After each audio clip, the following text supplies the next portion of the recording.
My sister, 30, called me, 26 female, yesterday morning to tell me that her partner, 45 male, had been rushed to the hospital. She was in hysterics, and I stayed on the phone with her until she could make it to the hospital. She works and her partner stays home with the kids. I believe he's on some disability or unemployment benefit though. Together they have 3 young kids. Here's some background on me and my sister. We had actually not spoken for almost an entire year before her most recent call to me. We have a really strange relationship, starting from our childhood, which our parents exacerbated. I'll honestly say that my parents always favored me and labeled my sister a problem child. Since her teens, she's been involved with sugar use and partying. She graduated high school but dropped out of community college. Our strict traditional Asian parents shunned her after she dropped out of college. They effectively disowned her and pretended that they never had an older daughter.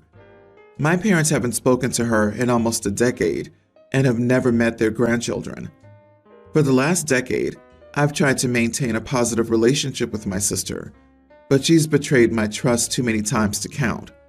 Borrowing money and never returning it, stealing my items, pawning and selling them, bringing me into unnecessary drama in her life, etc. Honestly, I've been trying to distance myself from her for the last 3 to 4 years since she's caused me nothing but pain, stress, and suffering. Then last night, she called me again to let me know that her partner had suffered a severe stroke and had an emergency surgery. The doctors say that they're still very unsure of his prognosis. She then begged me to take in her children for the time being, saying she couldn't afford any childcare and that she'd lose her job if forced to stay with the children. Now, here's the thing. Me and my boyfriend's 5th anniversary is coming up.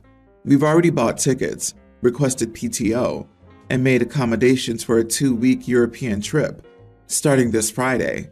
The total trip, including airfare, cost us about $18,000, most of which is non-refundable. I told my sister I'd call her back and let her know after I spoke with my boyfriend. He said it was my choice ultimately.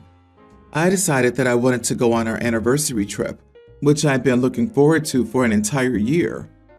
I called my sister back and told her I couldn't because of our trip. She started sobbing over the phone and lashed out at me, calling me cruel and selfish. She said that we could afford to rebook our vacation and didn't need that money back, but she would lose her job and her children if she couldn't find someone to take them in. It was a tough conversation, but I stuck with my decision. It's been almost a day since our call, and I won't lie, I do feel a lot of guilt. Am I the idiot? Not the idiot. Normally you would be the bad guy in this situation. However, I understand your decision with her not talking to you for a year, plus all the history of crap, stealing, and drama. She's trying to drop all the consequences of her poor life decisions in your lap, and it's just not fair. I understand the guilt, but she wore you out and used up whatever sisterly feeling you had for her with all her nonsense. It's a totally overused phrase, but particularly apt here. You can't set yourself on fire to keep other people warm. She sounds like the kind of person who pops out of nowhere whenever she needs something and disappears after she gets it. And I wouldn't be surprised if she disappeared after dropping the kids off, especially if her husband had some complications after his surgery, assuming he survives. OP, who lived with tact and wisdom, suddenly gets saddled with 3 kids she never chose to have. That jumped out at me too. Sister wasn't asking for childcare. She was asking OP to take the kids. OP, even if you wanted to assist, paying for a babysitter would be more effective than wasting the $18,000 trip and 2 weeks of PTO. It's not like being a blood relation changes anything, since, from what you're saying, you'd be a stranger to the kids anyway. It's no different from just hiring an actual stranger. Given your sister's history, do you know if her partner did have a stroke? If her husband is as bad off as your sister claims, why isn't your sister talking to the hospital social worker for help? Her husband was on some sort of disability before he had the stroke. Wouldn't they be eligible for some kind of assistance to help your sister out? Update. Am I the idiot for refusing to take in my sister's kids after her partner had a stroke? My boyfriend and I just had a lengthy talk about this situation, and he believes I made the right decision.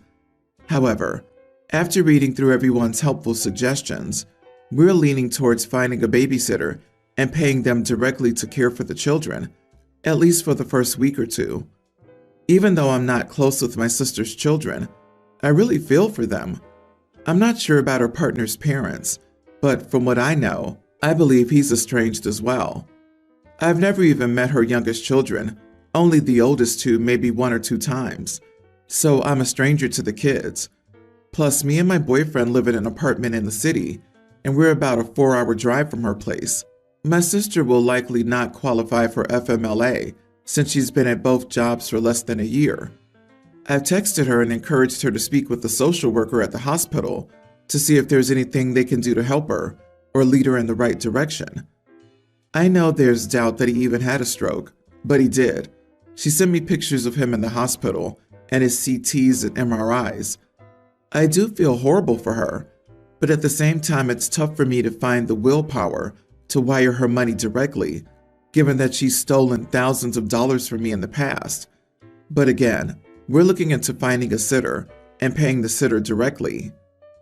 To end, I'll be going on our vacation. It's great to have the added support of my lovely boyfriend regarding my decision. He also admitted that he was thankful that I chose to go on the trip. Another big reason I wanted to go on this trip is because I have a sneaking suspicion that he might propose. Thank you very much. My wife and I adopted Mila, tween, Grace, kindergartner, and Lucas, preschooler, from foster care. Grace and Lucas were in a very loving home that would have adopted them if they could. We're still in contact with their foster parents and see them every few months. Mila's home was horrible. She was the first to come to us, and we spent nearly a month in the hospital. And she needed a feeding tube when she came home. Mila has some special needs that are a direct result of that home. A few months ago, we got a call asking if we could take a younger teen girl, Cassie, from the same home that Mila was in. Cassie's needs aren't as severe as Mila's, but between that and the fact that she's years behind in school, normal schooling would have been difficult for her. My sister was a teaching assistant for special ed at our local school district. It was so bad that she didn't even last a year there. When she heard about the girls, she said not to allow them to end up in special ed in our district. My wife quit her job and homeschooled Mila for the first few months, but she's not a teacher, and she doesn't know how to help Mila the way she needs it. We started looking for special needs schools and found one over an hour away that we love. My wife got a job in the office there, so we got cheap tuition for Mila and Cassie when she started school there. The girls are doing great at the school, and we're considering moving closer to it to make life a little easier. The issue is my wife, Mila, and Cassie are out of the house by 6:30 every morning. Cassie's up by 5:30, and Mila's up by 6. They're all tired when it's time to go to school, so as a treat, they go to Starbucks every morning. Mila gets a hot chocolate, Cassie can get a small coffee, and my wife gets a coffee to help them through the morning. They're not always the best at getting the cups out of the car by the time the younger two see it, and lately, they've been throwing temper tantrums every morning when we pass by a Starbucks. My wife thinks we should get it for them, but I don't want to. It's a waste of money. They can have chocolate milk at home. Am I the idiot for not getting them Starbucks? Not the idiot. Kids can't always get what they want. They need to learn this quickly. Also, while I don't know your financial situation, Starbucks is expensive, and that can add up quickly between 4 kids, even more if you two buy something. Coffee can be made at home for cheap. Get a few creamers, non-dairy creamers, maybe even an appliance, whipped cream, chocolate and caramel syrups, and voila! Exactly. Every item can easily be $5, even if it's small. So 3 drinks 5 times a week can quickly get up to $75 a week, or $300 a month. This is not sustainable. Occasional treats are fine, but when you get kids into a habit like that, it's a waste. Yes, they've been through a rough time, but that doesn't mean you encourage an unnecessary habit. Starbucks isn't cheap. It adds up so quickly. What is with all these people suddenly freaking out about money and sugar when it's a hot chocolate and a small coffee after you've woken up at 5 a.m.? Just tell the youngest kids they can have Starbucks when they're older or when they take part in the early morning routine. They'll survive. I don't get all of this. You're an idiot for even looking at a Starbucks. You're an idiot for even looking at a Starbucks is killing me. I also don't understand all these people freaking out over a hot chocolate and small coffee. What's wrong with getting them a little treat for waking up at the crack of dawn? It's really not that much sugar or that much money. I have a young teen daughter from a previous relationship, and my wife has 2 sons, young and mid-teens. I had a vasectomy after my daughter to ensure I wouldn't have other kids. I spoil my daughter however I can. This includes brand clothes, expensive schools, and the best electronics. And before anyone decides that my daughter's a brat, she's an extremely well-behaved kid. The problem is my wife, and her ex can't afford the same for their sons. Why? Go get child-free women. For God's sake, geez. This is kind of a reverse Cinderella situation. Your real kid gets the best of anything she desires, while your stepchildren get to watch her be showered in gifts and made very aware that they're not worthy of the same treatment. I bet other things are unequal too, like required chores and punishments. Step up and be a better stepdad. You're married to that person, so her kids are your kids too. Stop playing favorites. Update. I have been thinking about your comments, and I think you're right. I can't treat kids under the same roof differently, so I asked my wife to move out of my home for now. We will try counseling and see how that goes, but if I have to choose between her and my daughter, it's always going to be my daughter. She's not happy, as she has a low-paying job, and moving out means downgrading their lives. The kids are old enough to understand that. Also, the wedding was a month ago, so it's a small change for them. You are the idiot. Abso-damn-lutely. Your solution to this issue is to kick your wife out? What the heck? You need therapy to learn how to function as a human being. Geez, you quite possibly are one of the biggest idiots ever. Do you actually love your wife? You've been married for a month, and you'd sacrifice your relationship with her rather than treat her kids decently? You're appalling.